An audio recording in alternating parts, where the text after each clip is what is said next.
സുവിശേഷം ചില കാര്യങ്ങൾ 40-ാം അധ്യായം 12-ാം വാക്യത്തിൽ ഇപ്രകാരം വാക്യം പറയുന്നുണ്ട്. ഇങ്ങനെയാ പറയുന്നത്, അവൻ വെള്ളങ്ങളെ ഉള്ളംകൈ കൊണ്ട് അളക്കുന്നവൻ. വെള്ളങ്ങളെന്ന് പറഞ്ഞാൽ എന്താണ്? ഈ ലോകത്തുള്ള സകല വെള്ളങ്ങളെ, സമുദ്രങ്ങളെ, അല്ലേ, എത്രയൊക്കെ ജലാശയമുണ്ടോ അതിനെ ഉള്ളംകൈ കൊണ്ട് അളക്കുന്നവൻ. ആ ദൈവത്തിന്റെ ബലമൊന്ന് നോക്കണം, ആ ദൈവത്തിന്റെ ശക്തി ഒന്ന് നോക്കണം. നമുക്ക് ഇമാജിൻ ചെയ്യുന്നതിനപ്പുറത്ത് അവന്റെ ബലത്തെ കുറിച്ച് അവിടെ പറയുന്നത്. നന്ദിയോടെ ദൈവത്തെ സ്തുതിക്കുന്നു. മക്കളെ, ഇസ്രായേൽ ജനം മിസ്രയീമിൽ നിന്ന് പുറപ്പെട്ടു വന്നപ്പോൾ ചെങ്കടലിൽ വന്നപ്പോൾ വഴിയടഞ്ഞപ്പോൾ മോശക്കെതിരെ ഇസ്രായേൽ നീ കാരണമാണ് മിസ്രയീമിൽ സമർപ്പില്ലാഞ്ഞിട്ടാണ് ഇറച്ചിക്കള്ളത്തിന്റെ അടത്തുത്താ നീ ഞങ്ങളെ കൊണ്ടുവന്നത്. ഇപ്പോൾ ഞങ്ങളെ മരിക്കാൻ ഇവിടെ കൊണ്ടുവന്നു എന്ന് പറഞ്ഞ് മോശക്കെതിരെ പിറുപിറുത്ത് അവനെ എതിരെ തിരിഞ്ഞപ്പോൾ നോക്കണമേ, മോശയോട് പറഞ്ഞൊരു കാര്യം, മോശയുടെ കയ്യിൽ ഇരിക്കുന്ന ഒരു വടിയുണ്ട്, ആ വടി വെള്ളത്തിൽ നീട്ടാൻ പറഞ്ഞു. നോക്കണമേ, കർത്താവിന് ഇങ്ങനെ ചെയ്താൽ മതിയായിരുന്നു. സകല സമുദ്രത്തെ ഉള്ളംകൈയിൽ അളക്കുന്ന കർത്താവിന്റെ ഈ ബലമുള്ള കരം ഒന്ന് നീട്ടി കൊടുത്താൽ മതി. സകല ഇസ്രായേലും എന്റെ കയ്യിലോട്ട് കഴിയുമ്പോ അപ്പുറത്തേക്ക് കൊണ്ടുവന്ന് വെച്ചാൽ മതി. രണ്ടായിട്ട് പിരിക്കേണ്ട കാര്യമില്ലായിരുന്നു. കർത്താവിന്റെ ഉള്ളംകൈയിൽ സകല ജലത്തെ കയറ്റിയിരുത്തി അപ്പുറത്തേക്ക് കയറ്റാൻ കഴിയുമായിരുന്നു. എങ്കിലും മോശയെ കൊണ്ട് ജയിപ്പിച്ചത് ദൈവത്തിന് നേരിട്ട് ചെയ്യാൻ കഴിയും. 7 സമുദ്രത്തെ ഉള്ളംകൈയിൽ ഈ കർത്താവിന് ഈ സകല മനുഷ്യരെ ഇതിനകത്ത് ഉള്ളംകൈയിൽ വഹിക്കത്തില്ലേ? സ്വന്തം ചെയ്യുന്നു. നന്ദിയോടെ ദൈവത്തെ സ്തുതിക്കുന്നു. ചെങ്കടലിലാണ് കർത്താവ് കയറാൻ പറഞ്ഞു. ഇങ്ങനെ എടുത്ത് അക്കരയോട് വെച്ചാൽ മതിയായിരുന്നു. അങ്ങനെയുള്ള ദൈവത്തെയാ നീ ഞാൻ സേവിക്കുന്നത്. നിന്റെ ചെറിയ കാര്യം പറഞ്ഞ് ഇത് നടക്കുമോ ഇല്ലയോ എന്ന് പറഞ്ഞ് കർത്താവിന്റെ ബലത്തെ പരീക്ഷിക്കരുത് കേട്ടോ. ഇന്ന് മുതൽ അവൻ അസാധ്യമായിട്ടൊന്നുമില്ല. നീ ഭാരപ്പെടുക, നീ നടക്കത്തില്ലെന്ന് പറഞ്ഞ, സംഭവിക്കത്തില്ലെന്ന് പറഞ്ഞ, വിശ്വസിക്കുന്നവരെ അത്ഭുതം പ്രവർത്തിക്കാൻ കഴിവുള്ള ഒരു ദൈവത്തെയാ നീ ഞാൻ ആരാധിക്കുന്നത്. മറന്നുപോയത്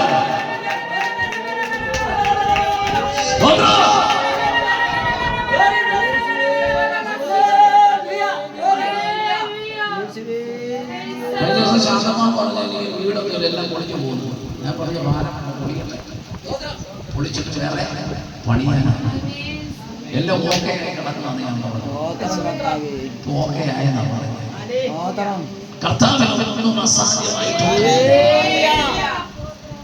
എവിടുന്ന എങ്ങനാണെന്ന് ചിന്തിക്കരുത്. സ്വർഗം അത് കൊണ്ടുവരും. രാജാക്കന്മാരെ കൊണ്ടുവരും. സമ്പത്തുള്ളവരെ നിന്റെ ആളുകൾ കൊണ്ടുവരും.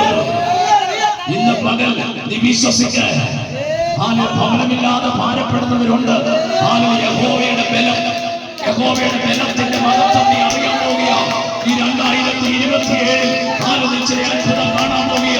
നടക്കത്തില്ലെന്ന് പറഞ്ഞ സ്ഥാനത്ത് ചില ദൈവത്തിന്റെ പ്രവൃത്തി വെളിപ്പെടുത്തുമെന്ന് പരിശുദ്ധാത്മാ വ്യക്തമായി വിളിച്ചു പറയുന്നു. വിശ്വസിക്കുന്നവർക്ക് ഞാൻ ദൈവത്തെ സ്തുതിക്കുന്നു.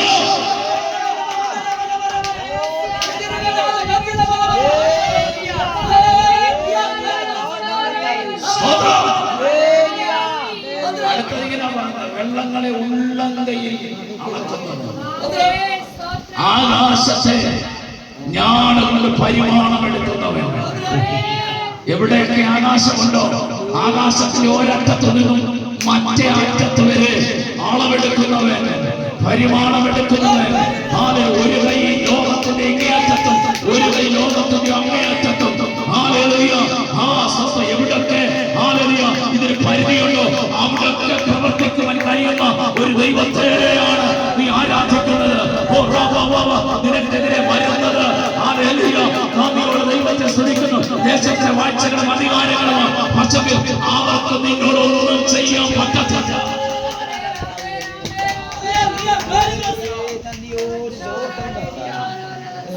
ഞാൻ എപ്പോഴും പറയാറുള്ളത് പോലെ നമുക്കെതിരെ നിൽക്കുന്ന ദൈവങ്ങൾ പഞ്ചായത്തിലെ ദൈവം.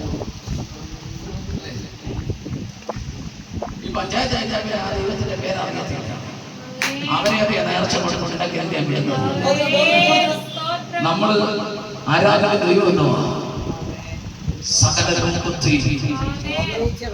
സകലത്തെ മടക്കി ഭരിക്കുന്നു, സകലത്തെ നിയന്ത്രിക്കുന്ന കർത്താവിനെ ആരാധിക്കുന്നു. യഹോവയുടെ നന്ദിയോടെ ദൈവത്തെ സ്തുതിക്കുന്നു. ഹല്ലേലൂയ. നന്ദിയോടെ ദൈവത്തെ സ്തുതിക്കുന്നു. ഹല്ലേലൂയ. അവൻ ആകാശത്തെ ഞാടുകൊണ്ട് പരിമാണമെടുക്കുന്നവൻ, കുന്നുകളെ തുലാസിൽ തൂക്കുന്നവൻ. കുന്നുകളെ തുലാസിൽ തൂക്കുന്നത്, വലിയ പർവ്വതങ്ങളെയൊക്കെ ത്രാസിൽ തൂക്കുന്നതുപോലെ അങ്ങനെ എഴുതിയിരിക്കുന്നത്. നദിയോടെ ദൈവത്തെ സ്തുതിക്കുന്നു. അതാണ് കർത്താവിന്റെ ബലത്തിന്റെ ഒരു അല്പം മാത്രമേ ഇവിടെ രേഖപ്പെടുത്തിയിട്ടുള്ളൂ. ഇന്നും പകലിൽ നമ്മുടെ ബലമായ ദൈവത്തിന് ഘോഷിക്കുകയും യാക്കോബിന്റെ ദൈവത്തിന് ആർപ്പിടുകയും. അടുത്ത പക്കം പറയും, അതുകൊണ്ട് എന്ത് ചെയ്യണം? മൗനമായിരിക്കുവാനല്ല, അതുകൊണ്ട് പറയാം, തപ്പുമിമ്പമുള്ള കിന്നരവും വീണയുമെടുത്ത് സംഗീതം തുടങ്ങുകയും അവനെ ആരാധിക്കുവാൻ നന്ദിയോടെ ദൈവത്തെ സ്തുതിക്കുന്നു. അതുകൊണ്ട് ചെങ്കടൽ വിഭാഗിച്ചപ്പോൾ മിരിയാം തപ്പെടുത്ത് നൃത്തം ചെയ്ത് കണ്ടോ, അന്നി സൂചകമായി. അങ്ങനെയെങ്കിൽ ചിലർ നൃത്തം ചെയ്യാൻ പോവുകയാ, നടക്ക ചിലത് പറഞ്ഞ ചില വിശ്വസികള് അത്ഭുതം ചെയ്യാൻ പോകുമ്പോൾ കണ്ടിട്ട് നിനക്ക് അടങ്ങിയിരിക്കാൻ പറ്റത്തില്ല. നൃത്തത്തോട് തപ്പിനോടും മോക്ഷത്തോടുകൂടെ നീ ദൈവത്തെ മഹത്വപ്പെടുത്താൻ പോകുക. നന്ദിയോട് ദൈവത്തെ സ്തുതിക്കുന്നു. ഇന്ന് മകൻ പരിശുദ്ധാത്മാവിന്റെ ആളവറ്റ ശക്തി ഇന്ന് മകൻ വെളിപ്പെടുന്നത് ഓർത്ത് ഞാൻ ദൈവത്തെ സ്തുതിക്കുന്നു. വിശ്വസിക്കുന്നവർക്കായി ഞാൻ ദൈവത്തെ മഹത്വപ്പെടുത്തുകയോ. പരിശുദ്ധാത്മാവിന്റെ ആളവറ്റ ശക്തി ഇന്ന് പകർച്ചയെ അത്ഭുതങ്ങൾ നടക്കട്ടെ. ഇന്ന് പകർച്ചയുടെ വിടുതലുകൾ നടക്കുകയോ. വിശ്വസിക്കുന്നുണ്ട്.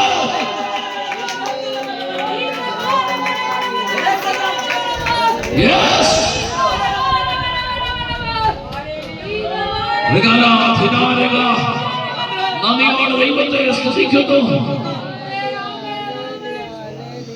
അതിന്റെ 5-ാം വാക്യം വായിച്ചേ.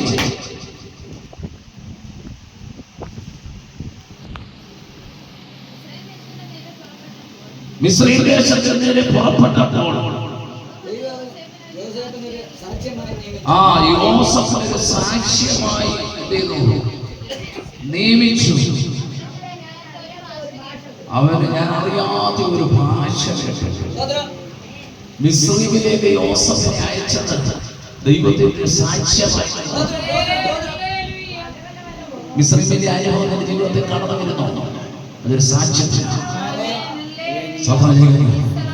നമുക്കറിയാം, സഹോദരന്മാരൊക്കെ തള്ളിക്കളഞ്ഞു കൊള്ളയില്ലാത്തൊക്കെ പറഞ്ഞു. ദൈവമാരെ സ്നേഹിക്കുന്നുണ്ടെങ്കിൽ മനുഷ്യൻ തള്ളും. ഇല്ലേ? ദൈവമാരെ സ്നേഹിക്കുന്നുണ്ടെങ്കിൽ മനുഷ്യർക്ക് ഇഷ്ടമല്ലവരെ കൊള്ളയില്ലാത്തെന്ന് പറയുന്നത്. ഇല്ലേ? ദേശം മൊത്തം എതിർക്കും, വീട്ടുകാരും നാട്ടുകാരും എല്ലാം എതിർക്കും. പക്ഷേ പിന്നീട് അറിയത്തുള്ളത് സാക്ഷ്യത്തിന് ദൈവത്തിന്റെ പദ്ധതിക്കായി യാക്കോബിനെ വിശ്വസിച്ചത് യോസേഫ് മരിച്ചു പോയെന്നാണ്. അങ്ങനെ വിശ്വസിപ്പിച്ചത്. പക്ഷെ പിന്നീട് ഒരു കഷ്ടത്തിന്റെ നടുവിൽ, പ്രതികൂലത്തിന്റെ നടുവിൽ അവർക്ക് മനസ്സിലായി അവരുടെ ആ കഷ്ടത്തെ അതിജീവിക്കുവാൻ, കഷ്ടത്തിൽ ഒരു വിടുതൽ പ്രാപിക്കുവാൻ തന്റെ കുടുംബത്തിൽ നിന്നും യോസേഫ് സാക്ഷ്യമായി ദേശത്ത് മുന്നമേ മിസ്രയീമിൽ അയച്ചെങ്കിൽ ഇന്ന് മകൾ നീ ഞാൻ ഭാരപ്പെടുന്ന വിഷയത്തിന് മുന്നമേ ഒരു പദ്ധതി.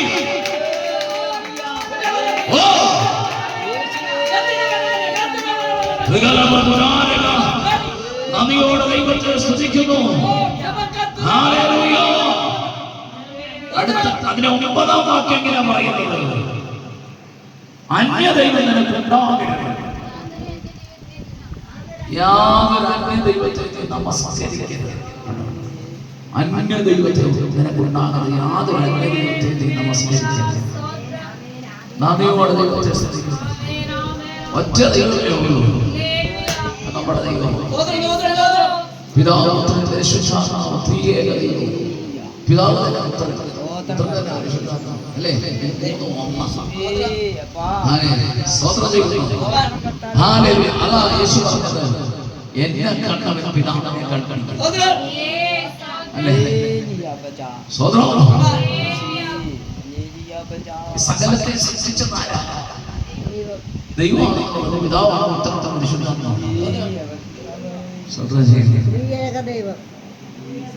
നന്ദിയോടെ ദൈവത്തെ സ്തുതിക്കുന്നു. കൊലോസ്യലേഖനത്തിൽ പറഞ്ഞ യേശു ക്രിസ്തു എന്നെ സ്നേഹിച്ചു. ഹല്ലേലൂയ. ഒന്നാം അധ്യായത്തിന്റെ 14-15 വാക്യങ്ങളിൽ കൊലോസ്യലേഖനം വായിക്കുമ്പോൾ സകലത്തെയും സൃഷ്ടിച്ചത് യേശുവാണ്. യേശു തന്നെയാണ്. അങ്ങനെ പകലിൽ സകലത്തെ സൃഷ്ടിച്ചവനായ ദൈവത്തെ, ഈ ദൈവത്തെ നമ്മൾ സേവിക്കുമ്പോൾ ഈ ദൈവത്തെ പെട്ട് അന്യ ദൈവത്തെ സേവിക്കരുത്. അന്യ ദൈവത്തിലേക്ക് തിരിയരുത്. ഹല്ലേലൂയ. തിരിഞ്ഞു കഴിഞ്ഞാൽ നമ്മുടെ ജീവിതത്തിൽ വലിയ പരാജയം സംഭവിക്കുവാനിടയായിത്തീരും. ഹല്ലേലൂയ. നമ്മുടെ കർത്താവ് മാത്രമാണ് ദൈവം. അവനെ തന്നെ നമ്മൾ സേവിക്കണം, അവനെ തന്നെ അനുഗമിക്കണം, അവനെ തന്നെ പിന്തുടരണം, അവനെ തന്നെ ആരാധിക്കണം. കഷ്ടം വരുമ്പോൾ മാറിപ്പോകാനല്ല, പ്രതികൂലം വരുമ്പോൾ മാറിപ്പോകുവാനല്ല, കഷ്ടം വരുമ്പോൾ നിന്ദിക്കുവാനല്ല, പ്രതികൂലം വരുമ്പോൾ അവനെ തള്ളിപ്പറയുവാനല്ല. ഇസ്രായേൽ ജനമൊക്കെ പ്രതികൂലം വന്നപ്പോൾ യഹോവയെ തള്ളിപ്പറഞ്ഞിട്ടുണ്ട്. എന്നാൽ അതിന്റെ നടുവിൽ ദൈവത്തിന്റെ പ്രവൃത്തി വെളിപ്പെട്ടപ്പോൾ അവർ മടങ്ങി വന്നെങ്കിൽ ഇപ്പോൾ രോഗം വരുമ്പോൾ ഈ കർത്താവിനെ നിന്ദിക്കരുത്. രോഗത്തിലേക്ക് വന്നത് ചില പ്രത്യേകമായ നിയോഗത്തിന്, ചില പ്രത്യേക പ്രകാരമാണ് രോഗത്തിന് അയച്ചത്.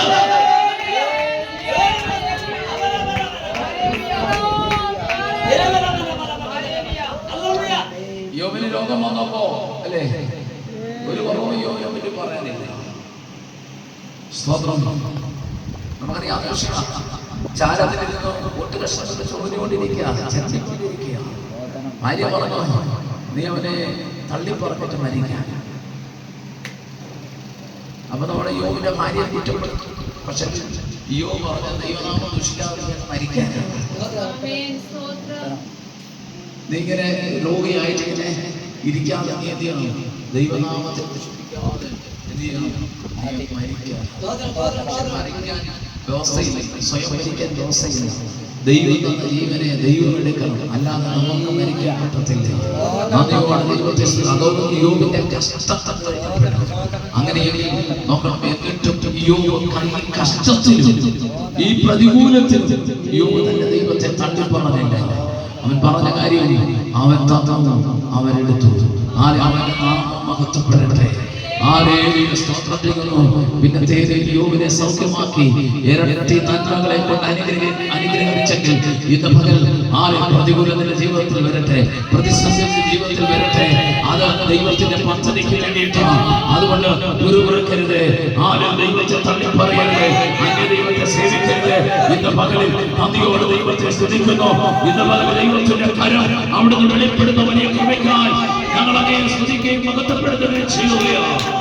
പത്താം വാക്യം പറയുന്നു, മിസ്രയീം ദേശത്തിൽ നിന്നെ കൊണ്ടുവന്ന യഹോവയായ ഞാൻ നിന്റെ ദൈവമാണ്.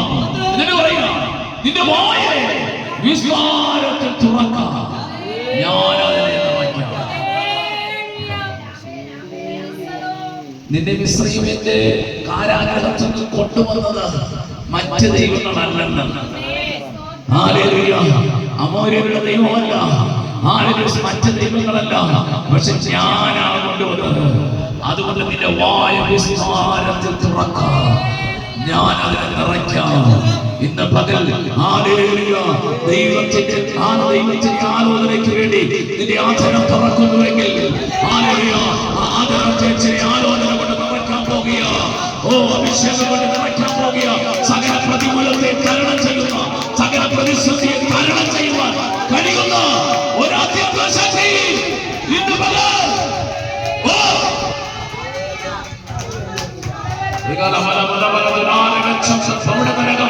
നദിയോട് ദൈവത്തെ സ്തുതിക്കുന്നു. ഇന്ന് പകലിൽ മൗനമായിരിക്കുവാനല്ല കർത്താവ് പറയുന്നത്. നിന്റെ ആഗ്രഹത്തെ തുറക്കുന്നതുമായ വിസ്താരത്തെ തുറക്കാം. ഞാൻ അതിനെ നിറയ്ക്കാം.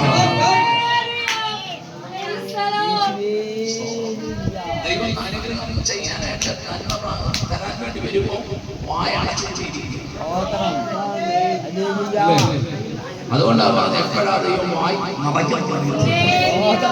അതുകൊണ്ട് അത്തരം തുറന്ന് ദൈവത്തെ സ്തുതിച്ചുകൊണ്ടിരിക്കണം, സ്തോത്രം ചെയ്തുകൊണ്ടിരിക്കണം. ഹല്ലേലൂയ എന്ന് പറയുമ്പോൾ വായി വിസ്താരത്തെ തുറക്കും. സ്തോത്രം പറയുമ്പോൾ ഹല്ലേലൂയ പറയുമ്പോൾ ആദ്യത്തെ വിസ്താരത്തെ തുറക്കുമ്പോൾ ഹല്ലേലൂയ ദൈവത്തെ നിറയ്ക്കുവാനിടയായത് ഇന്ന് പകൽ കർത്താവിന്റെ ആദ്യശക്തി ഹല്ലേലൂയ വെളിപ്പെടട്ടെ. ഇന്ന് പകൽ കർത്താവിന്റെ ബലമുള്ള കരം വെളിപ്പെടുന്നത് ഓർക്കാൻ കർത്താവിനെ സ്തുതിക്കുകയാണ്.